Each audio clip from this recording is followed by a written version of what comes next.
খাদি জাতুল কুবরা আপুর ছিল হচ্ছে নীল অপরাজিতার ডাবল পেটেলের 5টা চারা।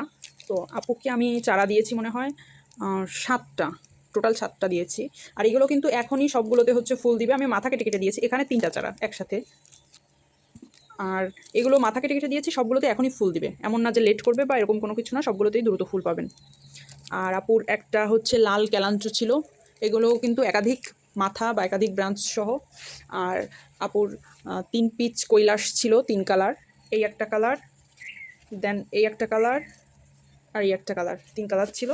আর আপুর লাস্টে ছিল হচ্ছে একটা মোটা গ্রিন লিফ, মানে আর কি মোটা পাতা, আমি যেভাবে মার্ক করি। আর আপুকে আমি 2টা রেইন লিলির বাল্ব দিয়েছি, সাদা আর ফার্স্ট লাভ। আর এইদিকে আমি কিন্তু ফ্যান দিয়ে হচ্ছে কিছু কিছু গাছ শুকাচ্ছি। বৃষ্টি পড়ে যে কী ঝামেলা হয়ে গেছে, বৃষ্টির কারণে কিন্তু সবাইকে হচ্ছে মন মতো অনেক বেশি করে গিফট দিতে পারছি না। এই আজকের মতো সবাই অল্প গিফটে সন্তুষ্ট থাকেন, যেটুকু দিলে হচ্ছে আপনার অন্য গাছ ক্ষতিগ্রস্ত হবে না সেইটুকুই দিচ্ছি। বেশি গিফট দিতে গেলে, ভিজা গাছ দিতে গেলে আপনার কিনে নেওয়া গাছগুলো হচ্ছে পচে যেতে পারে, নষ্ট হতে পারে ভিজা থাকলে।